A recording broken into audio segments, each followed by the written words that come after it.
Welcome out to the show. We're happy that you are here with us today. We are trying a bunch of different new stuff. We have some new technology. Hopefully everything sounds okay, looks okay. Welcome into the show. And we got a bunch of different topics we're going to do today. We want to make sure that you guys are participating in the conversation. So throughout this show today, we're going to ask you guys different questions, try to get some responses back from you guys. And, we'll see how it goes. Really looking forward to this, man. We spitballed some topics the other day. And I'm going to try to steer the ship and steer the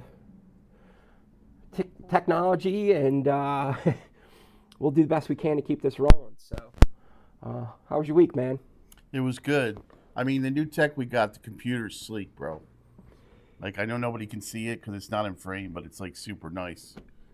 Buck, on the other hand, is sweating bullets over here. Yeah, man, I am trying to make sure that everything looks right. I am. It's one of those things where, you can only test so much, and until it's live and happening, you really can't know for sure that it's going to work. And, it's talk about stress, man. Yeah, I can tell. And to be honest with you too, man, it's like, I feel like I don't ever get a break anymore, because between trying to edit for this show, shoot for the show, do scripts for the show, research for the show, do live streams, trying to upgrade different technology and stuff that I have for the show, plus I work a regular job. I just feeling a little burnt out today. Having some back pain today, so it's just, it kind of is what it is, right? Yeah. If you're watching us from another part of the country, it's like a cold. There's a whole season in Pennsylvania called cold and damp that happens between winter and summer. It's like a cold, damp day, not the best. Yeah. So we got our moderator, Nikki, on with us today, making sure that there's no issues in chat. Hopefully we have some people to show up today. I actually did invite somebody from our YouTube channel to make sure she stopped in to chat today, because she wrote me a really cool thing, and I'm going to probably wind up reading it to you guys. I think it's going to be pretty interesting for the show as far as content. It touches on a couple different subjects, and then also she kind of gave me a little little nod at the end that gave me like a little moment, you know what I mean? Like, absolutely. I felt good about it, man. I was like, wow. But she took it from a perspective of somebody that has been interested in tattoos for 20 years, is an artist, was always afraid of doing, jumping into the industry. And, part of it is, some things that have happened in the past within the industry. And she feels like now's a good time, and it's things have changed enough for someone like herself to be able to jump in if she could. So, yeah. You want to read that out? Yeah, I think it's worthy of reading it out. I think it's worthy. We're going to get to a position where I should be able to put this stuff up on the screen for you guys. Unfortunately, anything that has to do with Facebook or Instagram right now, I can't. I tried to log in. It gave me so many attempts before it basically logged me out and said, don't try it again, man, because... And so what you have to realize if you're watching the show, that the tech end really does squarely fall on Buck, because I don't even really know how to work one of the thinky boxes, except to look at, Yeah. I don't know. There's not a lot that I know how to do on, I know how to look at Instagram. Yeah. I mean, look, I didn't know how to do a lot of this stuff before I started getting into it. So, it's not like it's normal stuff. But, okay. So this female subscriber, did a post, under one of my community posts, basically kind of asking you guys what you thought we needed to discuss on the show. Some ideas or questions that maybe you guys had. And you know, I didn't get a lot of responses, which is fine. I mean, that community tab for me is like a kind of a new thing. I'm trying to be more involved with it. And she made this post, and I think it was really good. And there's some cool stuff in here that I think is valuable for us to talk about today. Absolutely. I thought the post was. I mean, I hope she shows up. Yeah. So I don't know if Sarah is in the audience or not, watching right now. But she posted this, and I'm going to go ahead and read it real quick. She wrote, I love hearing about the history of tattooing and learning how things have changed. I've been getting tattooed for nearly 20 years, been interested in them since way before the first tattoo. I'd wanted to be an artist, but rotary machines were so confusing. She means coil. Building and maintaining. And the reason why we know is that it's coil is because the next question is, why is there a rubber band? Right. So, do you want to answer some of this stuff before we go further, or do you want me to just read the whole thing and then kind of go back? What would you rather do? Okay, well, I'll read it all first. Okay. Many shops were scary and intimidating. The change in technology and atmosphere is what finally gave me the confidence that maybe I could translate into my art onto skin. The opening, there we go. Sorry. See, I'm not technology savvy either. Intimidating. The change in technology and atmosphere is finally what gave me the confidence that maybe I could translate my art onto skin. The opening of the industry is why I might finally be able to make a living off my art. For these reasons, I love learning about what the industry has been through and what has led it to now be a place that I, as a small woman, can feel like I can finally be a part of. I have lots of respect for the artists that paved the way, the traditional tattooing, because we need to understand the past in order to move forward. You're my favorite channel for tattoo history, and that is what I would love to continue seeing more of. So she basically answered, hey, what would you guys like to see? But the part of you're my favorite, dude, I was like, wow, man, I'm touched. Like, Yeah, I don't know, man. I don't know what my expectations were when I started out with this, but when I have people that have, show more genuine appreciation. Yeah, it blows me away, man. Yeah. It really does, because that kind of validates what I'm doing here, and makes me feel really good about doing it. And it outweighs some of the negative stuff that I see every once in a while. Okay, so let's get into this real quick.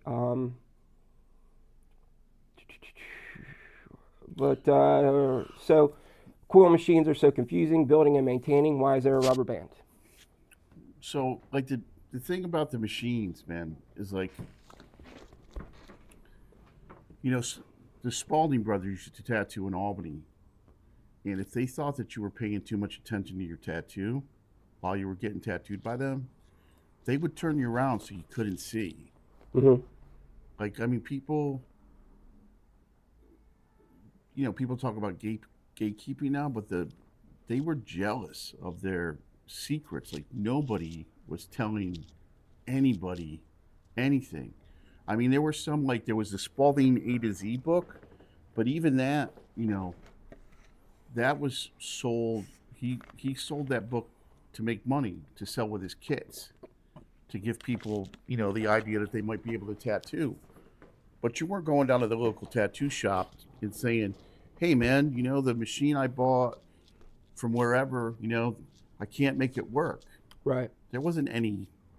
I mean, that was a way to get your ass kicked. Like, people call the shop down and are like, do you sell tattoo equipment? Or can I buy ink? And I'm like amazed. And the rubber band is to stabilize the needle, because otherwise the needle does this. And when the needle does this, it doesn't put ink in the skin that well. I actually saw Perfetto talking about him buying his first set of equipment off of Huck Spalding. Mm-hmm. And he said at the time, Huck Spalding, when you go up there to buy the machine, the kit, whatever he was selling at the time, he would give you like a 45-minute spiel on, this, and this. And then he would ask you, he basically said to Perfetto, hey, do you know anybody that knows how to tattoo? And he was like, hey, yeah, my uncle is, Coney Island Freddy. And he was like, oh, well, just talk to him. So Yeah, I see what you're saying. Like they were just giving you enough, maybe not giving you the secrets. But I also do remember getting tattooed back in the day and having people being like, you know, what are you looking at? And another thing, that kind of still happens today because when I go into a shop or I get in contact with another tattoo artist to do an interview, I have to make it a point of saying to them, look, I won't be taking any pictures of your setup, asking any questions about your ink, your needles, your machines. I mean, look, I might ask them if they're doing coil or a rotary machine, but I'm not really talking to them trying to get the details. I'm trying to set up a thing with Schwaggart where we're actually going to do an acetate tattoo, and I told him, not he actually didn't care, but I told him flat out, I'm not. I don't want to record all the steps. I don't want to give away any of your trade secrets. And he was like, well, it's not. And I said, no. I'm doing that out of respect for you. So that's but.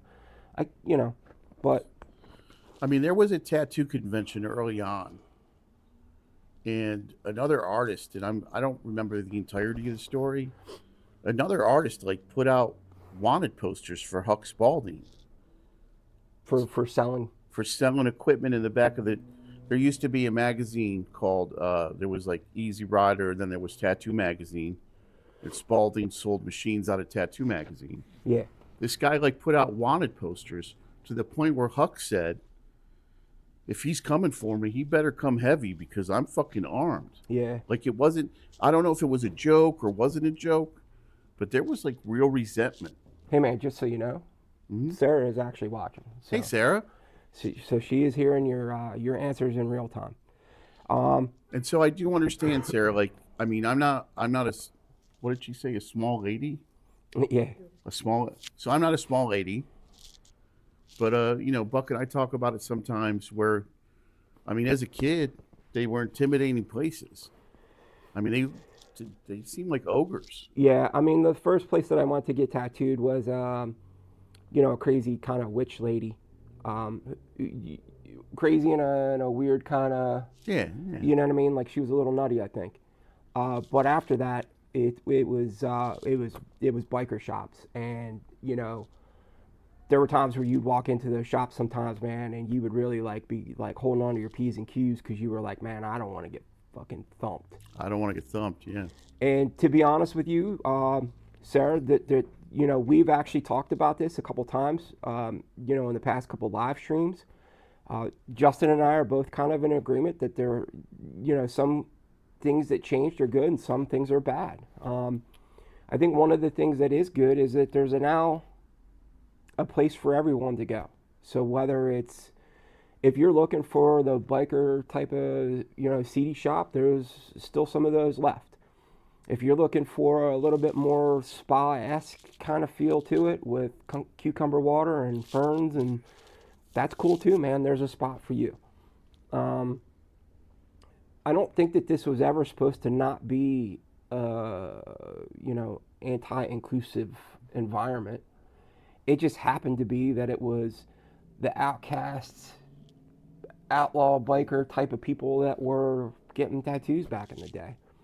So I was tattooing a guy yesterday, and he said, we were talking about tech, and he said, with all this tech, when are they going to come up with a painless tattoo? And I honestly said to him, they shouldn't be painless. That's the whole point. Like, they're earned.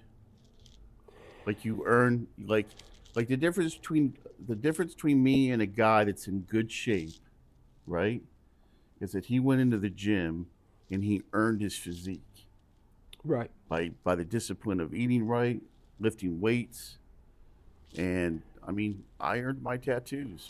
Hey man, nothing for nothing, but I've seen little tiny girls get huge pieces done on them and not even bat an eyelash. So if they're able to get those tattoos, then there's really, I don't really see the point of the whole. Look, I think numbing cream, depending on the spot, maybe, sure. But these guys that are doing the full sedation thing, I don't know if I'm ever going to be on board with that. And just, numbing cream makes it more difficult to tattoo you. The tackiness of the numbing cream does change the skin. And the catch of the numbing cream that they don't talk about is that after the numbing cream wears off, you're going to feel like you've been being tattooed for a couple hours with no natural buildup of your endorphins. It's going to be like an instant rush of pain. Right? So you're going to go from being numb to being like, holy shit, this dude's been tattooing me for a while. Yeah. I do have so the guy came into Abaccio years ago, right? Scary, gnarly fucking dude, right? I mean, like, scary dude. And there used to be the tattoo, you probably remember it, the Grim Reaper with the pit bull. Yeah. Right? Yep. So he's going to get the Grim Reaper with the pit bull on him, right? Terrifying. So I start the Grim Reaper with the pit bull, and he just, right?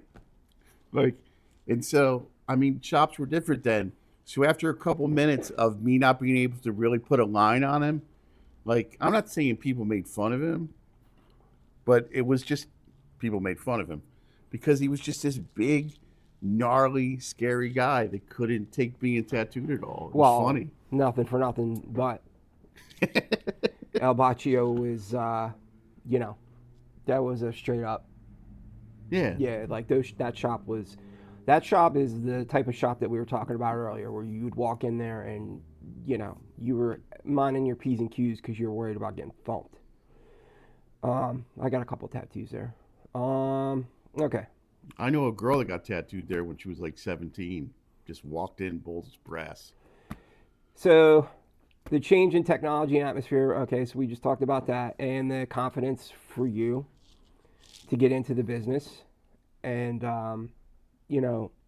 being able to live off of your art. That is a thing where if you're going to do that, Justin will vouch. Doing a proper apprenticeship, do what you got to do, and then, stick to the traditions of how this was done. There's a lot of people out there that are going to talk bad about tattoo schools and all that stuff. Don't even waste your money. Go to a shop, do an apprenticeship, do it the right way. So that's sort of my opinion, because it's like any other skill that involves muscle memory.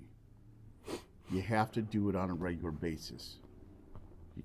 I think it's really difficult to tattoo once or twice a week or just on the weekends and have the muscle memory that you're going to have if you've been doing it 6 days a week, if you're immersed in it. You know what I mean? You just got to make sure that, I think tattoo artists being tattoo artists, I mean, there's going to be volatile personalities in the shop, right? Like, it's interesting, eclectic people. Yeah. But, I don't think anybody should feel like they have no voice. Like, I was bullied as an apprentice. Like, really bullied. And a lot of it was done in the name of, we want to see if you have the salt to really learn to want to tattoo. And I don't think people should put up with that. Nah. But look, there's a truth addiction in the house. What's up, buddy? And there's something to be said, though, for mud checking somebody. Right. Are you really cut out for this business? You got to understand that not everybody that walks through the door is going to be a pleasant client. Not everybody that walks through the door is going to have the perfect attitude. As far as shops go, I mean, look, you're just going to have to find the shop that you fit in the best with. Sometimes it might actually surprise you that you might get into this and you might be more at home with like a punk rock biker type of shop than the cushy,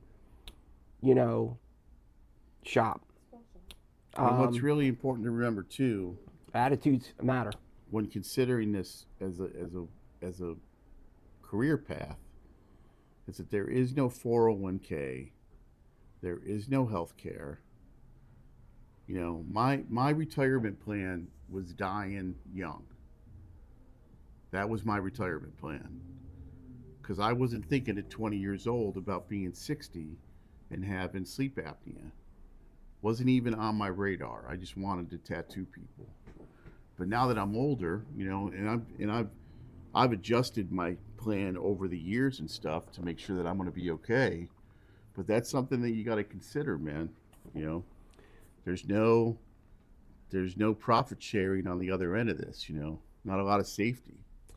And the way I'm reading this, Sarah, is you're already, in my eyes, going about this the right way.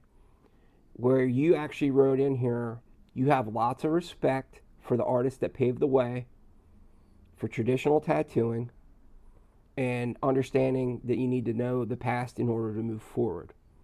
I think that already kind of puts you in a step ahead of a lot of people that are trying to get into this business.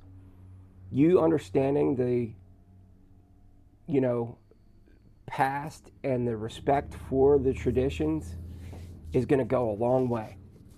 And hopefully, you know, we answered most of the questions that you had. If you have anything else, you're in chat. Go ahead and you know, say something or ask in chat. And I can't thank you enough for being a subscriber, and I can't thank you enough for the kind words. It meant a lot to me. Not to get all sappy and sentimental, but you know, man, I would have liked some kind words, but I'm just a dude behind the scenes. I bust my ass for this channel, man, and to get a little recognition or a little, hey, we love your show is awesome. You know, there's so I tattooed this devil on this dude Friday night, Sailor Jerry Devil, and when he was done, he was excited. He was excited. He was like, "This looks fucking great." Right. And like, because there was a lot of expressiveness, like there was like, in the devil's face there was like intent. You know what I mean? It looked like a gnarly little devil. And as a tattooer, I like that. I like when people are excited about the work that I do on them. I like when people, because you can tell when people are genuinely happy. Yeah, for with sure. the tattoo that they just got. Just so everybody knows, anybody that's out there in the internet world, just answer real quick. We look okay? We sound okay? Everything running okay? Not do we look okay, but can you see us clearly? Is the show running okay?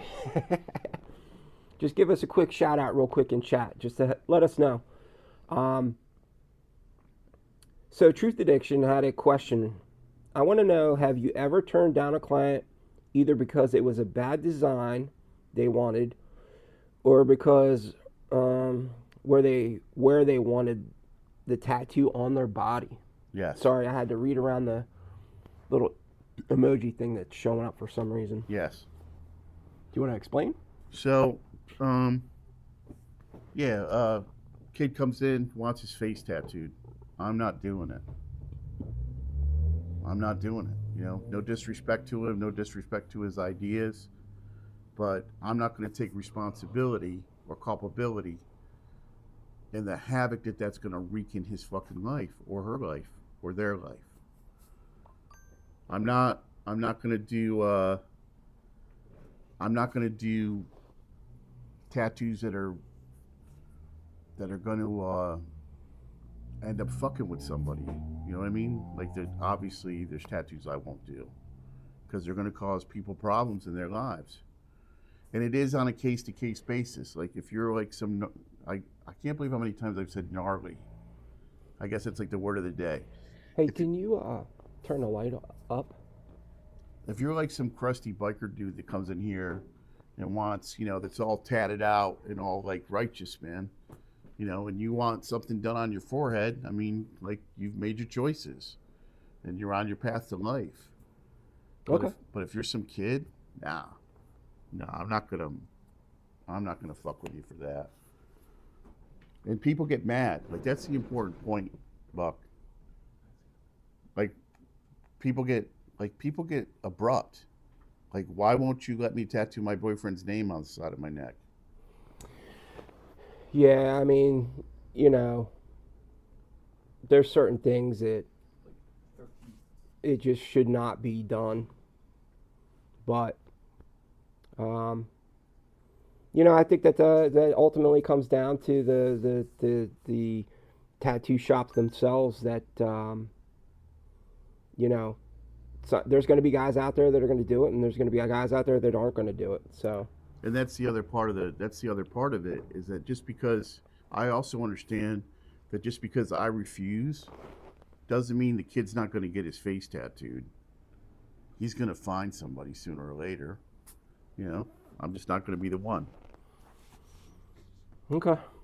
So there you go, Truth Addiction. So we have some other stuff that we've put together this week, and that kind of falls in line with actually one of the things that we had. What is the strangest place you've ever tattooed? And if there's any tattoo artists out there, feel free to chime in. I know RC's watching. He actually just sent me a text. He said your hat is throwing a shadow. You want to go first? The strangest place I've probably ever tattooed is I tattooed a guy's name inside of his girlfriend on her labia. Wow. Yeah. Under his supervision and with his permission. Dude. That's a Godfather reference. So, when we were spitballing this, we weren't even sure if we could say that word or not. And I just said, you know what? It's proper. So, Yeah. okay, whatever. I mean, it is, you know. And then I said that there was a guy one time who was a older tattoo artist. And he had said to me, if it's wet before I get there, I'm not going to tattoo it. So meaning like lip, Yeah. lower regions of a female. It's the same tissue, though. Yeah. It's the same tissue. But that was his own personal, hey, you know, man. So RC just said that while he was on the Preston and Steve show doing tattoos, he tattooed a taint twice. And for anybody out there that hasn't seen the video, I highly suggest you look up the short that I did with a tattoo artist named Cody. And he talks about the strangest place he ever tattooed, and I'm not going to give it away. You're going to have to watch to find out. Yeah. One time I tattooed a young lady's butt, and I tattooed the name Shabazz on it, and the O, so it was SHAB on one cheek and ZZ on the other.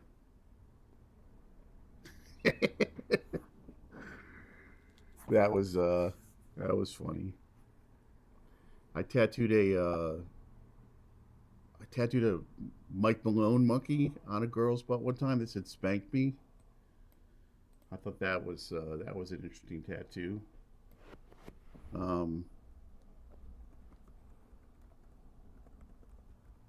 Then there's the I don't know. Then there's the question about what about tattooing a dude, Buck? All right, so I'm going to throw this up here so you guys can scroll it. It's a question for the audience so they can see it. It is actually scrolling at the bottom of the screen. So you as listeners can see it. What were you asking me? A guy? Yeah. So twice I've tattooed guys. Yeah, man, I can't even fathom the pain. And to me, I have no interest because it would be pointless. Like, you know, if you're getting words, like I'd be able to fit it, maybe. Mm-hmm. Two. I mean, I made a lot of money. I'm just saying. I made a lot of money. I've heard a lot of I heard there's a lot of crazy tattoo placement stuff going on at Sturgis, Laconia, Daytona. It's usually those, that crowd that's getting the weird spots. But to me, I just, I don't know. It's nuts. So what do you think about like, so now it seems more and more common that especially women are getting sort of that smaller tattoo over their eye. What do you think of that? I think it's a personal preference thing. I mean, to me, like anything. But what do you think about on the social acceptability tip? Like, you know what I mean? Just that little thing that they're getting up here. I mean, I think it looks cool on some females if they're already heavily tattooed. I don't have a problem with it. I mean, I'm not actually one of those people that looks at tattooed females in a negative way. I think that I've seen some overdone tattooed people in general. What do you think's overdone? The Great Homie. That's a perfect example. So a guy like Lucky Diamond Rich, where his entire or the missing link dude, the puzzle piece dude. Yeah. Like, to me, that's, what really is baffling to me is the people that get their eyes black. And that's not tattooed, that's injecting, but. Yeah. So the Enigma is the guy, the puzzle piece guy. That's it. But he's making a living. Like him and Lucky Diamond Rich, that's what they're doing for a living. They're doing carnival-esque stuff. If anybody doesn't know, like geek stuff is where they're putting the nail in their nose or they're laying on the bed of nails or whatever. So my episode that I'm actually working on right now has a few of the circus sideshow people in it. So it'll be coming out this week. My intent for the episode was to actually do strictly those type of people, and it turned into a little bit of extra. So that should be out within a couple days. I'm editing it now. And Joe just checked in and said, Justin's the man, killed my Sailor Jerry tattoo on Friday. Yo, what's up, bro? Sweet. So, there you go. Some guys can, Joe was saying some guys can't sit through their kneecaps. Okay. Let's talk about that real quick. People always ask, what's the most painful tattoo for somebody?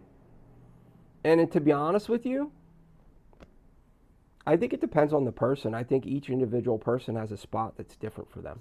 So you made a video that was excellent about prepping to get tattooed. So I have a large Sailor Jerry piece on my side of a Rock of Ages. It's a pinup girl across and an eagle. And it goes from like my waist up into my armpit pretty much. And I had to sit for it 4 times because the one time I went down there and I'd barely slept and I'd ate shit food all day. So I was tired and hungry. And I only sat for about 45 minutes.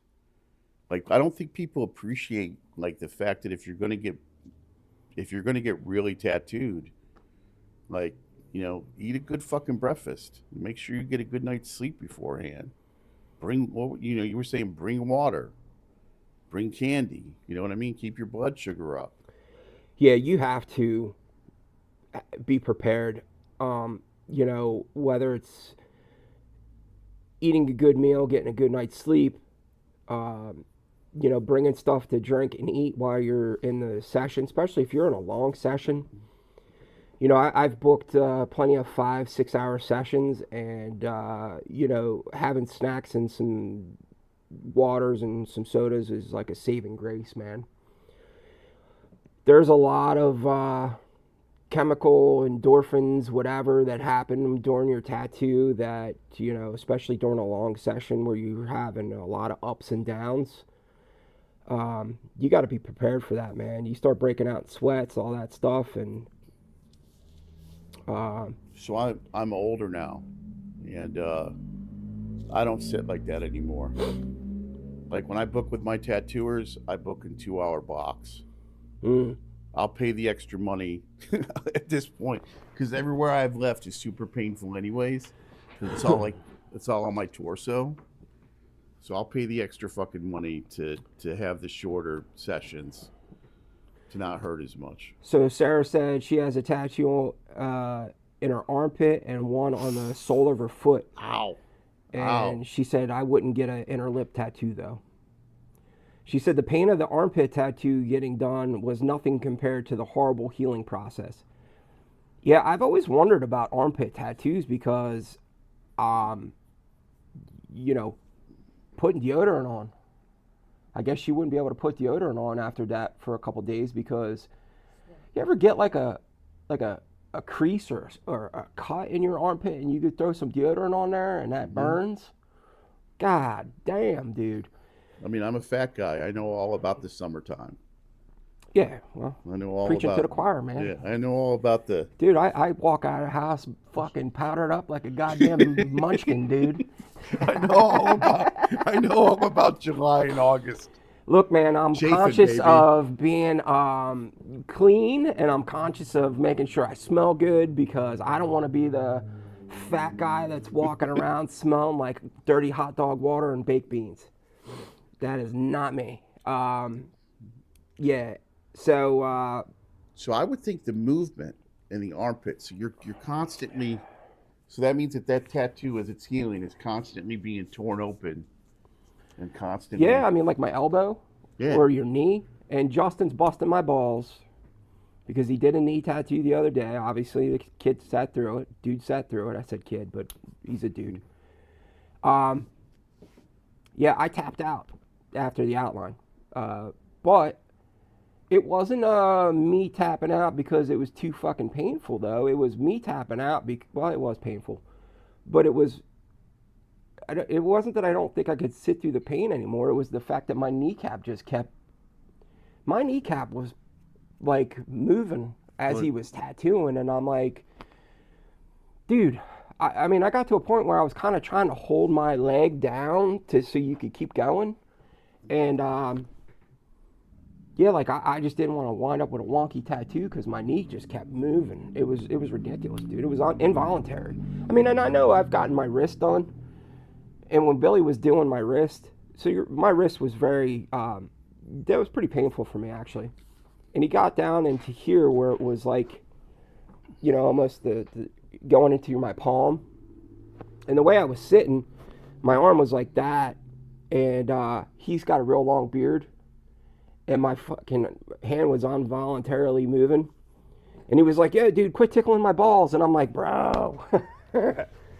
But I think that, you know, anybody ever asks me about, hey, what's the most painful spot or blah, blah, blah, it really does come down to the person, because I had no problems getting my elbow done. I had no problems getting the ditch in my arm done. And I've heard people complain about both of those spots. You know, I've heard people talk about getting the top of their foot being a horrible spot to get done. So I don't know. So my friend Mike, when he moved to New Mexico, you know, there's things I'll do on my friends that I wouldn't necessarily do on like just a stranger. So we decided he wanted his back done before he moved. A little bit. There you go. So we did a furumayu, like a Japanese Buddhist guardian spirit, and I tattooed him 3 days in a row for 6 to 8 hours a day, because he was a friend of mine. Like that's not a suggestion. I don't suggest anybody do that. But by the third day, when I was running over his kidneys to do the coloring, we had to hold him down. Yeah. We had other people helping us, like, hold him down. So when you were working in a shop with you know, multiple artists, right? Whether it was your old shop where you had like 4 or 5 guys working for you, or when you were at Albaccio, I mean, were there situations like that where dudes were like, "Hey man, can you help me out with this guy?" Yeah. A lot.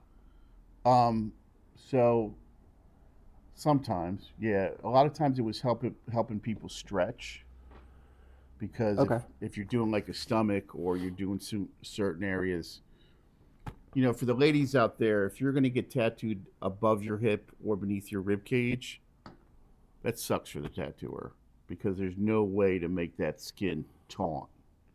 There's no way to stretch it. You need a second pair of hands. And that doesn't matter a woman's size or anything. It's just the way that is built. It's difficult. Okay. So,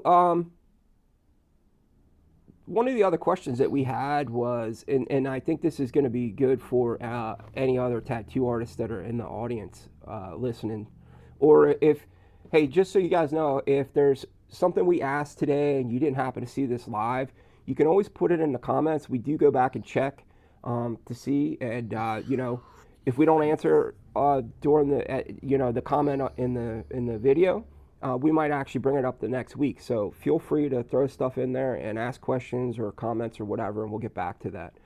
But we had different machines. So we know that there's certain artists that like rotary machines, some artists that like coil machines.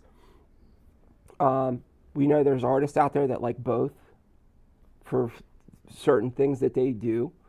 But there's also, from a client perspective, is there a machine that you would rather have as a client being used on you? And to me, it doesn't matter, I guess, either or. I mean, I've been tattooed with both, but there is a thing. It's a mental thing with rotary machines being noise, quieter.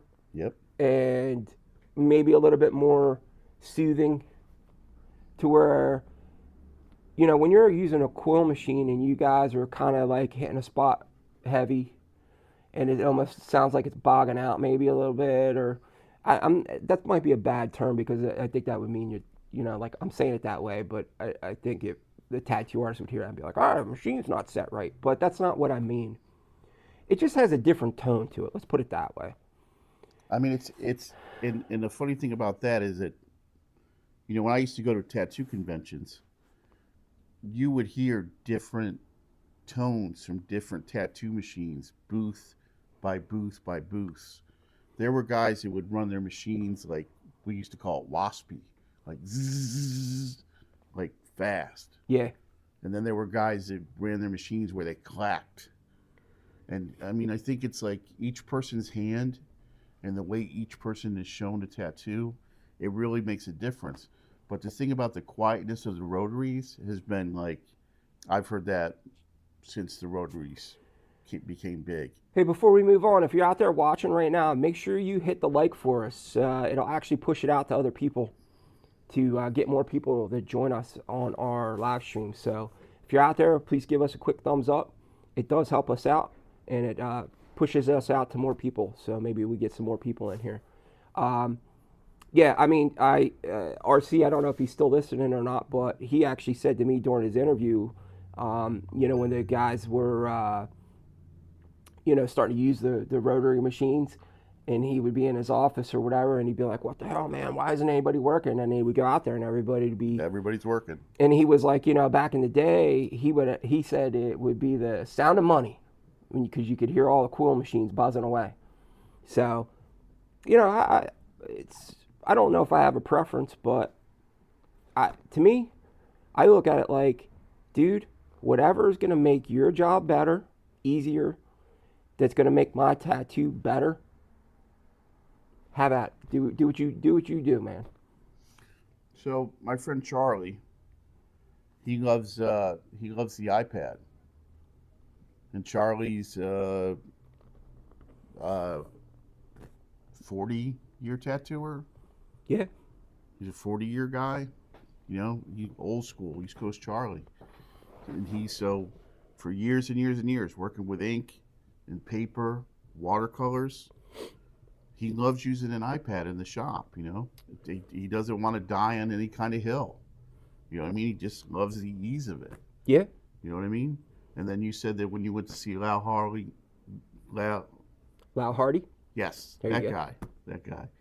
You said that he was the same way, right? He's like, if this makes my job easier, I've been tattooing long enough Yeah. to where I deserve a little easiness. Yeah, he had said that, it was easier for him to pull up Flash quickly. He had it all stored on there. And then he said, as far as doing any type of, custom work, it was just easier to do. And then as far as him using machines, he just said that he uses both, but he does like to use the rotary because it's easier on his hand. It's lighter, doesn't have to deal with cords. So for him, whatever makes your life easier as the artist. I mean, I think it, from a client perspective, because I'm not a tattoo artist, I think the way I look at it is, that's your deal, dude. If that's what is making it easier for you to have a better environment for me to make sure I get the best tattoo that I can get, do what you got to do. That's why there's a lot of times where I will walk in to a tattoo shop and I'll set up an appointment or, maybe get a on the spot tattoo. Very rare that happens these days for me. But I'm going to listen to what the tattoo artist has to say. Hey man, that might not work because of X, Y, and Z. Or, hey, it would be better this way because it'll hold up longer or look better, or, you know what I mean? Like, you're going to know better than I am. So I would almost rather me give my idea and then you do what you do. And, I know that not everybody's like that though. There are a lot of, picky people out there that are, I want it the way I want it and that's it, bottom line. Which actually, do you have something to add to that? Because I was going to say that kind of drifts right into. So years ago, I decided that I wanted to pick.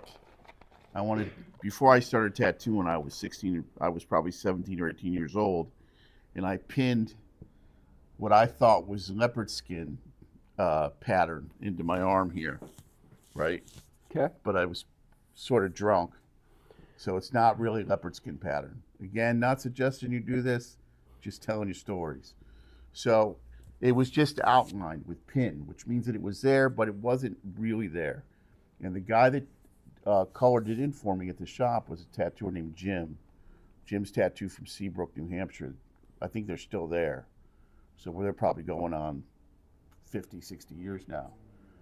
He was like, kid, Your mic. he was like, kid, I can just cover this with something else. There's nothing really here. You don't have to put this like weird whatever shit this is, right? And of course I was like, nah, I want my leopard skin design. And I would say probably 3 or 4 years later, when I had this big like sort of black mess on my arm, I was like, maybe I should have listened to the dude. Right. No, I wasn't maybe I should have listened to the dude. I was like, I should have listened to the dude. So I think that, we had talked about this, it kind of falls into the same category where it comes down to, I don't want to say what's more important, but I think originally when we came up with this, that was the original question. Is the tattoo or the client comfort more important? What do you guys think? What do you guys think out there? People that are watching right now, put it in chat. We'll give you a second. I know there's a delay. But what is more important, the tattoo or you as the client, your comfort level? You're the one that's going to have to wear it the rest of your life. Right. So if the tattooer goes a little easier and the color isn't as saturated or the black and gray isn't as smooth because the guy didn't go in there and do the last pass or hit it with the white. Yeah, so we were talking about the white, like when you're done, you're looking at it and you're like, done. And then that motherfucker pulls out that round needle with the white on there. He's like, time to do the highlights. And you're like, no! Yeah, please, no more white, No more, I'm done. Dude, every time, man, every time. And I got a bunch of different spots that have white in it, and I'm like, God damn it. Even when Gibby did my leg, man, he did an amazing black and gray piece on my leg. And then he was like, hold on, man. And I was like, nah, I thought we were done. He was like, no, I got to hit with the white. And I was like, son of a bitch. and to be honest, well, it wasn't horrible, but it was just like, it's that instant, like, where in your mind, and I think part of it is because you're like, oh man, I'm done. All right, cool. So the tattooers out there, you can respond to this if you will, right? So I lie to customers about how long they have left being tattooed, because if I say 15 minutes, they'll sit like a rock. If I say 5 minutes, they'll fidget because there's something in people's brains. It's like, I'm almost done. I'm almost done. I'm almost done. It's almost like when you got to go to the bathroom real bad, and you're like minutes away from home, and you're like, all right, man, I can hold out, and then all of a sudden a train comes and you got to wait. Einstein, that was Einstein's theory of relativity. That time is different on either side of the bathroom door. Man, like, it's the mental thing. And I think that's where there's people. It's proven, right? There's guys out there that have went through military training, or the I was gonna say karate or whatever, but you know what I'm talking about, like martial arts people. They know how to do like breathing exercises or whatever, that it can just be like, I can't remember the guy's name. He's a ex Navy SEAL or whatever. He's always on Joe Rogan's show, and he's talking about running till his feet bleed. How to deal with duress. And they're like, dude, I don't understand how you could like sit through the pain or whatever. And he's just like, it's mentally just preparing yourself and controlling it. And that's man, that's pretty amazing actually, that people can do that.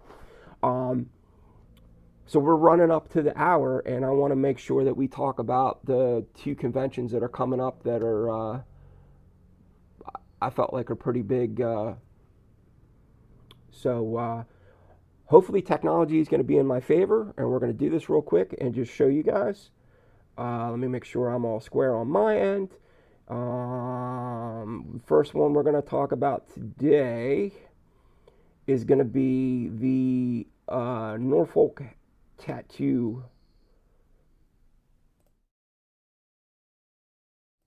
Nope, didn't work. All right. Norfolk, Virginia, coming up. Huge convention. Tons and tons of old school, well-known people that are going to be there. I think it's going to be an amazing show. I'm actually going to be there. I already got my room booked. I'm going to go there, hang out for a couple days, maybe score a couple interviews. That would be awesome. Also want to go and check out the spot where Cap Coleman's shop was. I don't know if it's still, I tried looking it up to see if there was actually like a museum or anything that was set up where his shop used to be. But when I do that, I'll make sure I post up pictures and post up some videos of the convention. I wonder if that building is even still there. I think it was when I looked. But yeah, to be honest with you, I don't know. I'm really kind of annoyed that I can't get the webpage to pull up. I had it working great before the show started today. But, hey, it's technology, folks. It's live. Sometimes shit's going to work, and sometimes shit's not going to. I'm like, banking on a lot of this stuff working, and I kind of ran up to it today. I'm trying to get this show set up. And the other one that I wanted to bring up is one that you and I are both going to go to. So the Norfolk one is, just so everybody knows the dates, October 17th through the 20th in Norfolk, Virginia at the Sheraton in Norfolk. And the other convention that Justin and I will definitely be at, we're going to be there Saturday, right? Yes. So it's July 26th, 27th, and 28th. It's the first annual New York City Tattoo Arts Convention. Again, the lineup is incredible. The list of people that are going to be there is like the who's who of tattooing right now. It was an invite-only convention, and they want for it. Like, they reached out to the heavy hitters, man. I'm really looking forward to that. That's going to be amazing. Yeah, the New York convention really reminds me of the old Roseland conventions. Like, just the caliber of talent that's going to be there. And I think it's mostly going to be traditional tattooing, Japanese tattooing, and black and gray tattooing. And if I could only go to one convention this year, I would go to New York. I would go to New York. Sarah just said, I would rather deal with the pain of getting what I want where I want. I don't let the pain be a factor because it's such a small ratio of how long I will have it for. Right. So apparently Sarah is a gangster. Right? Sarah is a gangster. You rock, Sarah. You are one of our subscribers. And then Nikki, our moderator. I agree with Sarah. Do the extra swipe. I'll deal with the pain or cry a little. Yeah, but I want the best you can give me. Sorry, for some reason there's this like little freaking emoji thing that blocks a couple words, and I'm like, I sound like I can't read. Yeah, man. I mean, like, I think I kind of because I think if it was somebody that had never been tattooed before, and they're gonna be, go straight for a holy shit spot, probably not a good idea. Because then that's kind of stop you from maybe getting tattooed ever again, even if you finish. Like, I remember being at a convention one time, and there was a girl that was getting the in between her boobs done, and it went into like an under boob thing. Had 0 tattoos. And I sat there, and I listened to the tattoo artist try to tell her at least 20 times, are you sure? Are you sure? Are you sure? And she insisted. And he went, okay. So he went to do the tattoo. By the time we circled around, he had a good chunk of the outline done. And she was biting down on a towel. Like, she was handling it, but there was some instant regret going on. So I got the back of my ankle tattooed. Right, I got an Owen Jensen tiger back there. And he's doing like the side, right? And I'm just like talking shit, talking to the tattooers. He ran a line across my Achilles tendon. So it went from being like normal tattoo pain to I'm going to shit myself. And it was like just in the space of half of an inch. I mean, it was amazing. Because normally tattoos they're sort of consistent. There might be some, we used to call them sweet spots. There might be some sweet spots, but this was like it went from like a 4 to like a 9. So listen, because are we at the hour? Yeah. I'm really interested in anybody that's watching this. I'm really interested in your opinions about where we should go from here and what you guys would like to see. And for the live stream. And how we can make it more interactive. Like, I'm really happy that Sarah made the comment that she showed up and was able to be here with us today. Joe, Truth Addiction showed up. Who's if you're in recovery, amazing channel to watch. So you should check that out. We definitely appreciate everybody that's came in. Not even just tonight, but for the past. Like, we've got it. Old Red Eye showed up. Drag has showed up on multiple live streams. Jess, I mean, there's been a multitude of different people that have showed up, and we definitely appreciate it. But what can we do better? What can we do better for you as the viewer to make this more interesting? Yeah, so you can be part of our conversation.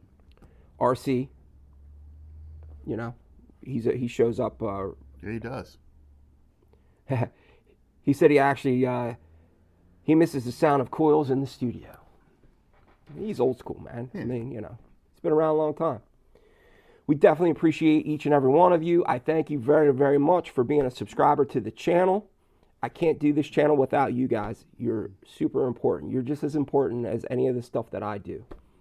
And I thank you all. And have a great night. Have a great week. watch for the video coming out probably within the next couple days. And hopefully you guys like it. And we'll see you next Sunday. I almost said Saturday. Stay safe. Hey, thanks, Max. Max is in. So Max, another one of my people that shows up all the time. So much appreciated.